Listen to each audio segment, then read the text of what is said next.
What's up, my squids? Welcome back to another episode of the PJF podcast. As you can tell, I'm not in the studio. I am in an Airbnb in Aspen, Colorado. We're here taking advantage of the high altitude training. If you're watching this on YouTube, you could probably see I got a nice little sunburn. I don't know if it's because the altitude, are you closer to the sun? Is that why you get sunburned easier? Or is it because there's less pollution, so the sun rays hit you harder? I don't know, but there's somebody smart in the comments who knows that, and let me know. I would actually like to know, and I'm too lazy to do the research myself. We are here, 8,000, maybe 9,000 feet elevation. We're here for 3 weeks. Take advantage of the high altitude training before they go off to NBA training camp. And I adapt pretty easy to high altitude training because I grew up in Flagstaff, Arizona, which is 7,000. When I went to NAU, in the gym, we had a sign that said, altitude sickness may occur, you may develop headache, you may throw up, you may get dizzy or something. There's like all these warning labels, and I always wondered, like, did they have to say that legally? Like, do you have to warn people? Or is that just trying to get into the opposing team's head, just like showing them, like, look, this is what's about to happen to you? I don't know. But either way, a lot of people do get altitude sickness. It takes typically about 10 days, I believe, for people to become fully adapted. But we're already getting there. NBA players adapt so fast. So we're like day 4, day 5.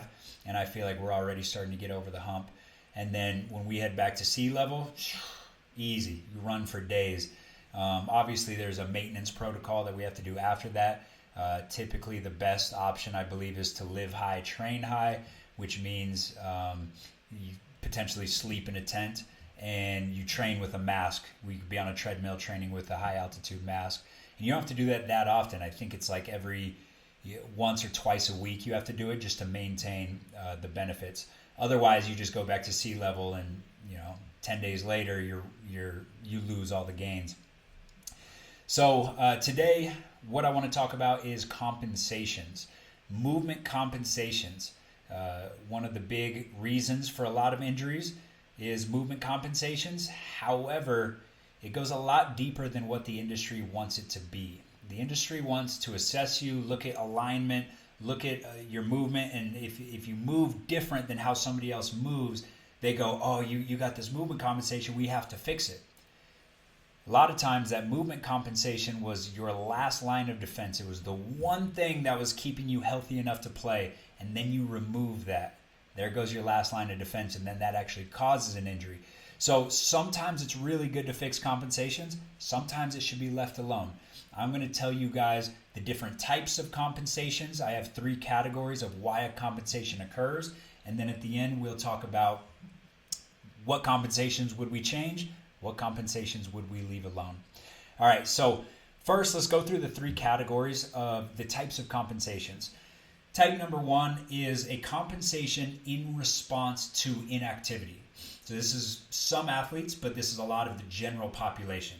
You develop movement compensations, you develop potentially even resting alignment issues because of inactivity.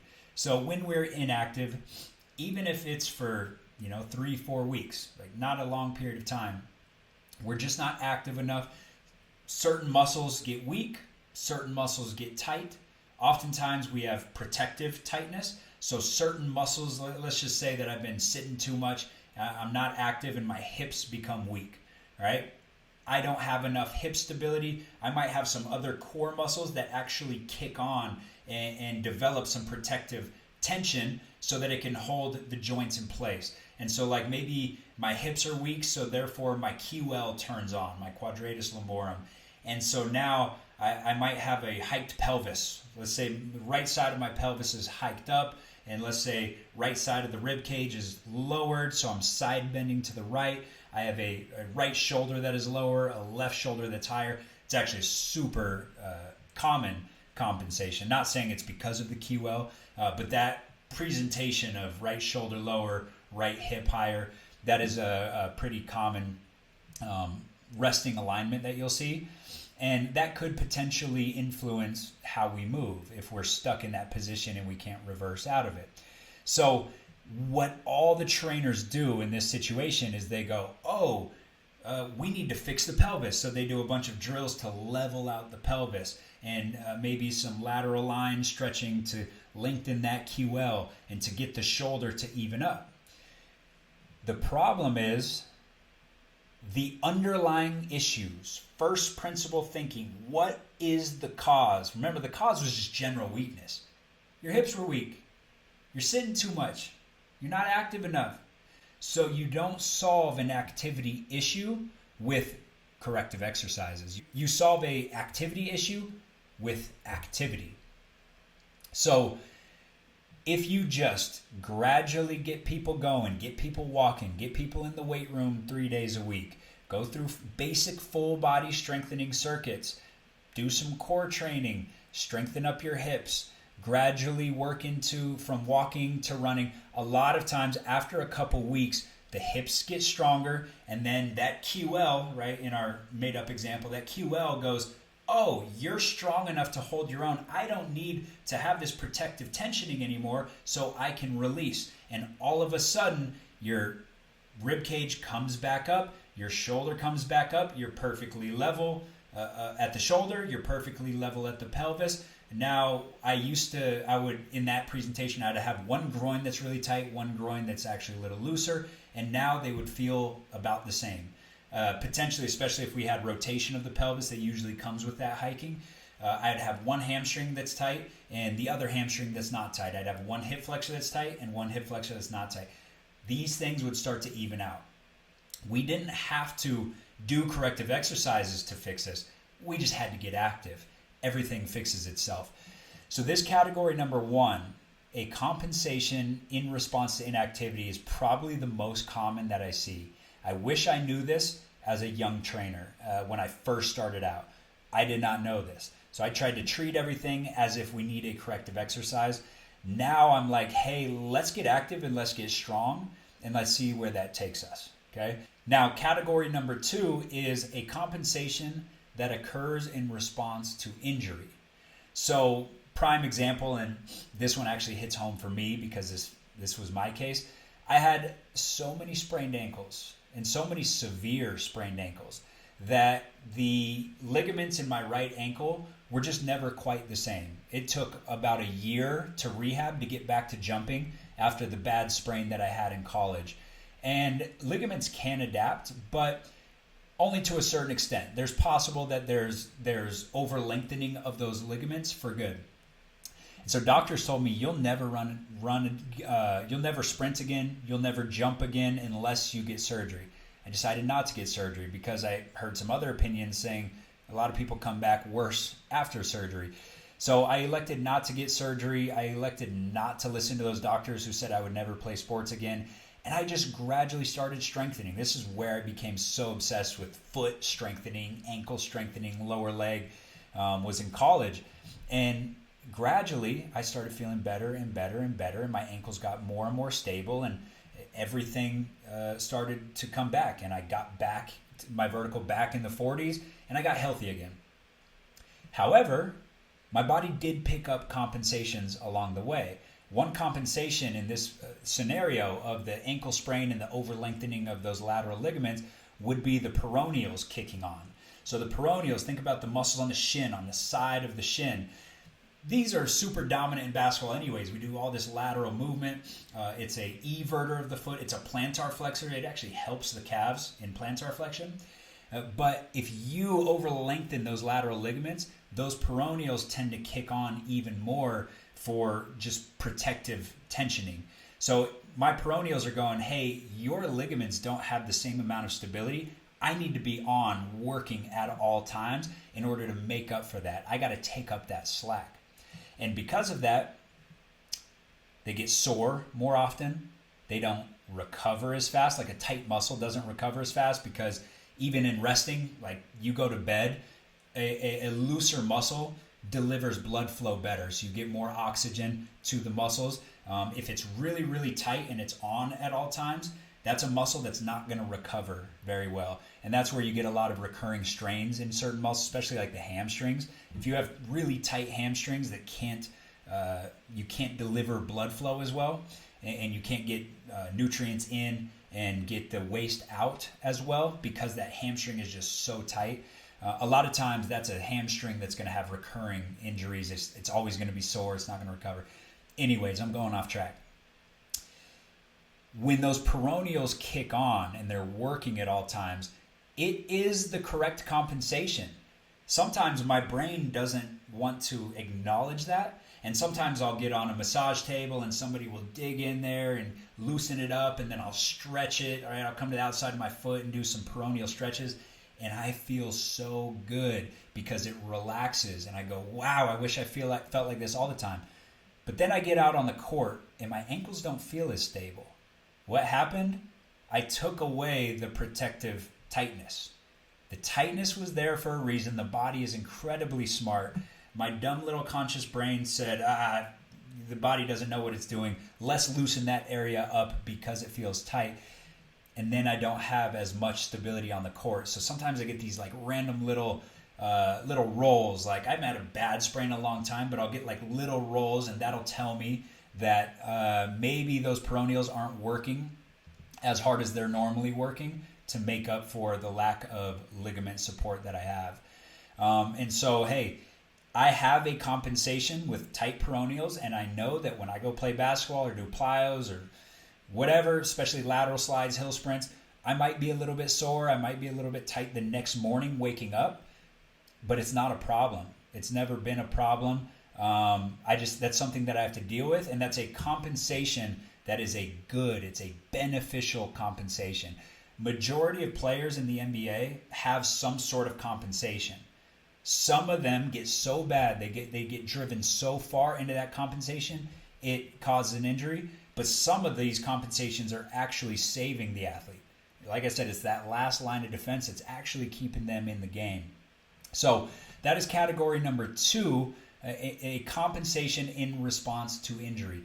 Now, sometimes there's like secondary compensation. So in the example of the sprained ankle, well, if I'm a kid in AAU, right, what happens? We sprain our ankles, we come back, we finish out the tournament. We're limping, we're getting away from that leg. I'm getting on that other side. So I sprain my right ankle, I'm leaning more towards my left. I run more towards my left. When I go to make a cut, I'm only doing it with my left leg because I got a little bit of damage in that right.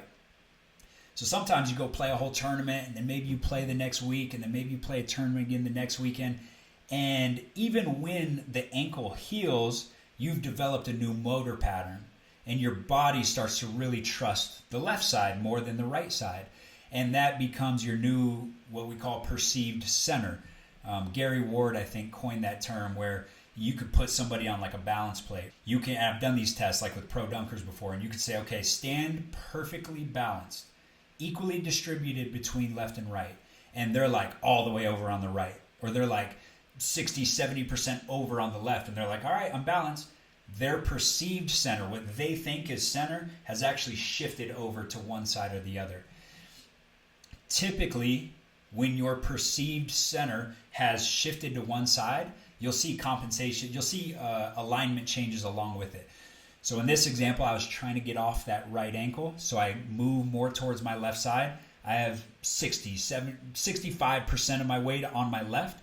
Well, that left pelvis is now going to hike up. It's probably going to rotate to one side, right? And so all the way up the chain and down the chain, I'm going to have different compensations.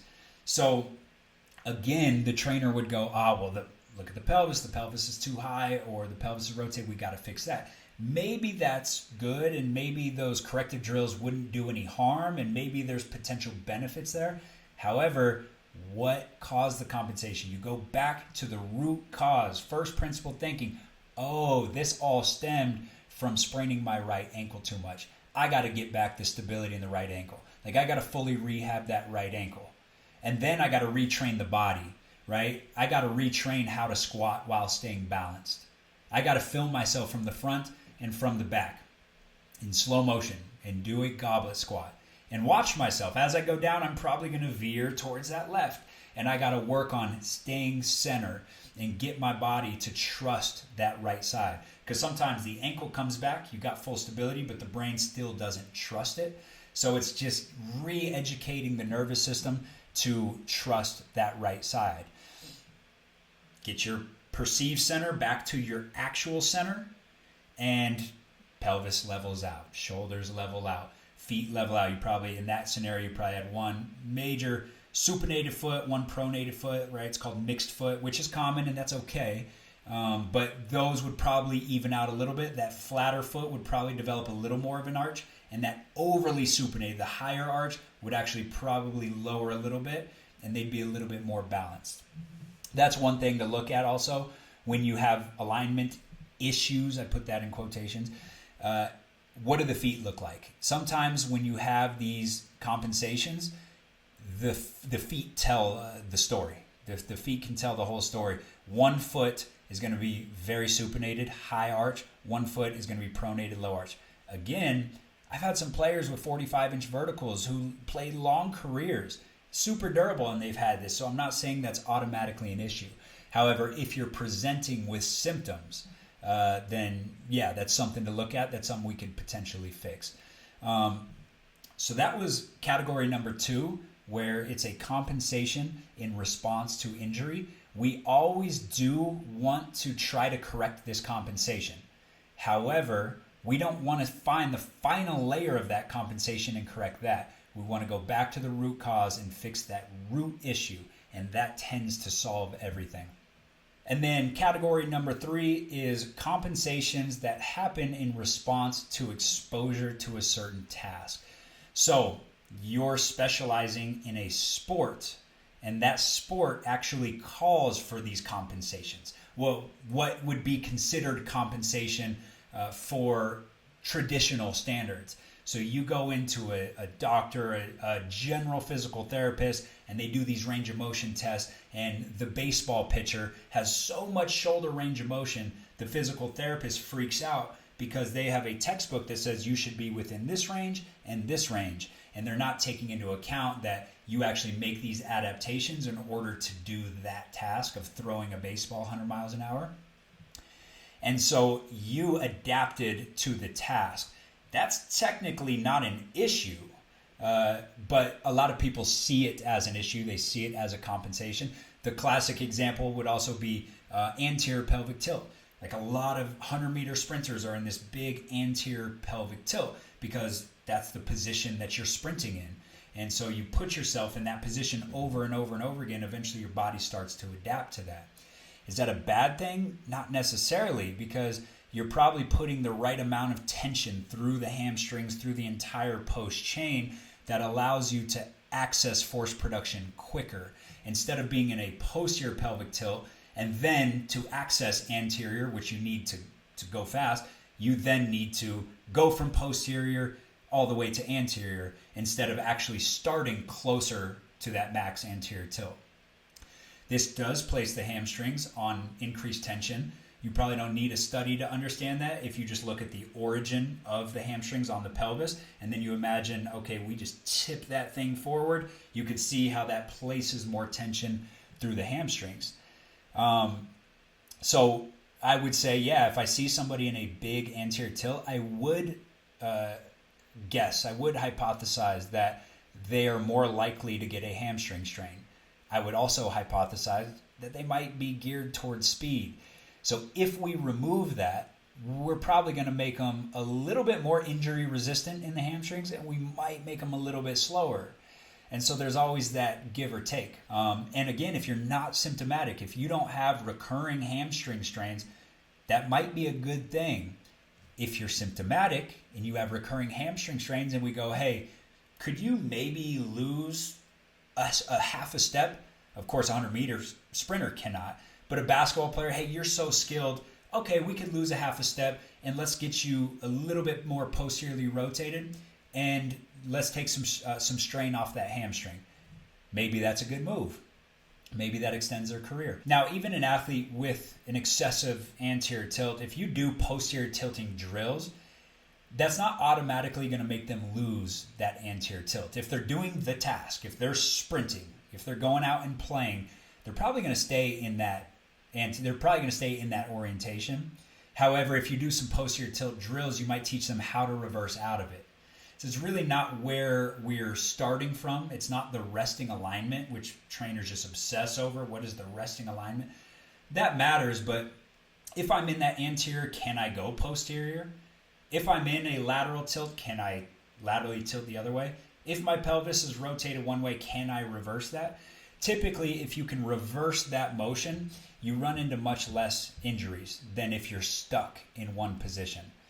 So, sometimes we'll do these drills where we'll do like a posterior pelvic tuck, and, we're not, especially a low intensity drill, that is not enough of a stimulus to override your sprint work, right? Whatever is the highest force, the highest volume, whatever gets the most exposure, you're going to adapt towards that, right? You're not going to adapt to 2 sets of 5 of a posterior pelvic tuck drill. However, it might be teaching you to reverse it. And key word is might, because it's low level, it's low intensity. So we want to be careful with this category 3. And that's why it's so important to work in a specific sport. I'm not saying you got to only work in that sport, but to work at a high level in, say, basketball, you need to have trained a lot of basketball players. If you want to work with baseball players, you need to have trained a lot of baseball players, because you pick up on this stuff over time, right? If the baseball pitcher, if it was my first time ever training a baseball pitcher, and actually when I was an intern in college, I did work at a high-level MLB facility, and I got thrown in the fire to train MLB players like week 2. And I noticed their shoulder range of motion. What I had learned in the textbook is that that's excessive. Their shoulder's going to be injured. They're going to need to get surgery. No, had I trained enough pitchers, I would have said, oh, that's totally normal, right? The textbook references that we're all reading, that's completely wrong. That's for normal people.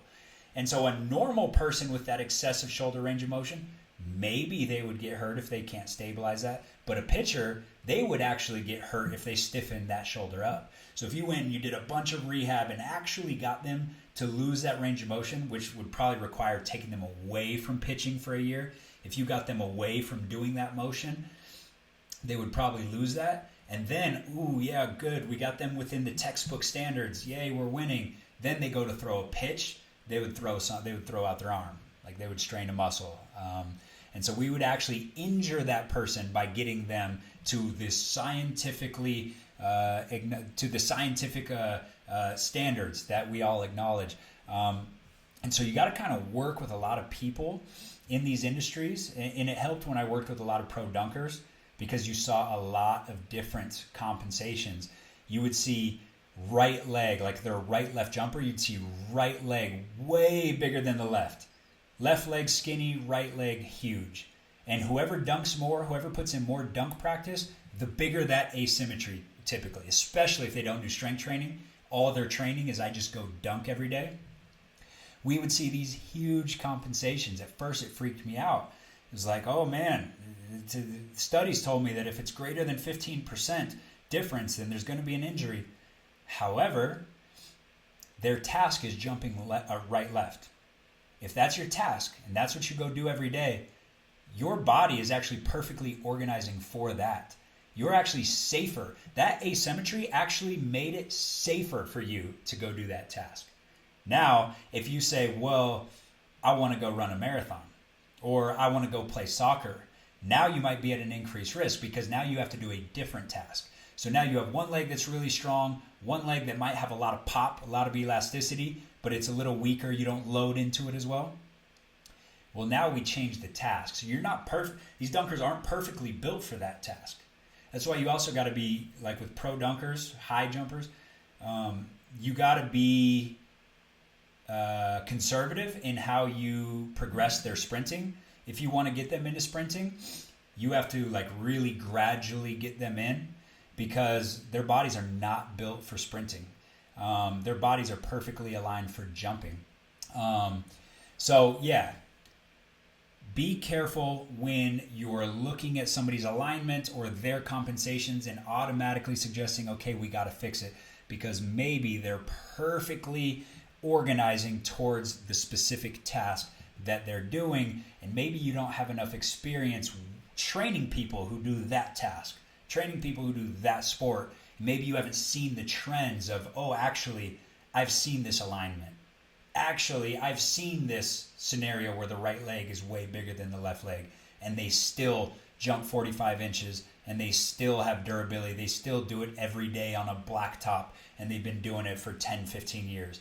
Like maybe in that scenario, we get out of the way and we monitor load, right? We monitor their jump volume. Get out of the way. Maybe we write their strength program. Other than that, we don't want to like do too much and try to get too cute with corrective exercises and perfectly trying to balance the body. So overall, very complex topic. The answer is always, I don't know, let's investigate. The answer early on seemed so clear to me, and that's the Dunning-Kruger effect. The trainers who it's like, oh, I know exactly how to fix alignment off one assessment, right? Not even involving speed or endurance, like the body changes at speed, the body changes under fatigue, but they'll just be like, all right, let's take this alignment picture, let's do this functional movement screen, or let's do a quad to hamstring ratio test, like all these old school tests, and then they're like, all right, we know how to correct you, we know how to fix your body. It's much, much, much more complex than that. And so sometimes just appreciating the body's complexity allows you to make better decisions. If you could just appreciate how freaking complex the human body is, a lot of times you choose to get out of the way instead of intervene. Other times you go, oh, well, they're symptomatic. They have excessive hamstring strains. Yeah, maybe they are too much in a pelvic tilt. Maybe we do need to reduce the volume of their sprints and get them into some other stuff and teach them how to posteriorly tilt the pelvis, right? Sometimes we do, and I've had success with this, with attacking that. And maybe you do have a pelvis that's hiked up on one side, and we can do some corrective exercises, strengthen certain things and lengthen other things, and sometimes that does actually improve symptoms. So as always with this podcast is it's never an all in, yes, let's correct. It's never an all out, hands off, like I don't do anything.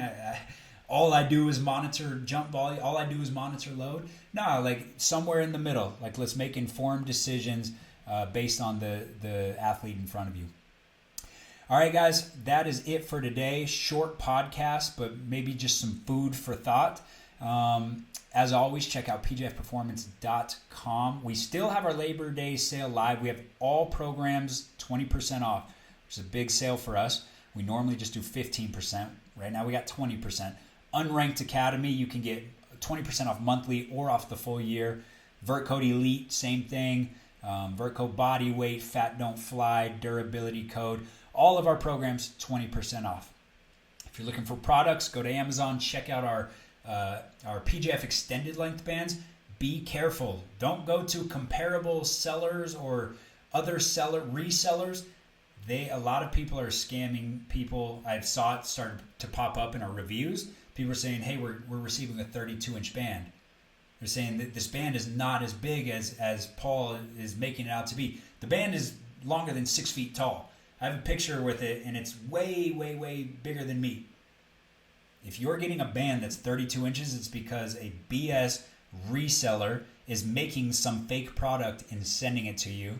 They still call it the PJF band or whatever. They use all of our marketing, and we're chasing after them. We got lawyers, but they just pop up and create new accounts. It's very tough to shut these guys down, and Amazon is not very good at taking care of this stuff. So do not go to the resellers because they will scam you. Go to our page, our Amazon page. And as far as league length pads, go to pjfperformance.com. And if you click on shop, you can purchase the league length pads. All right, guys, until next time, I'm out.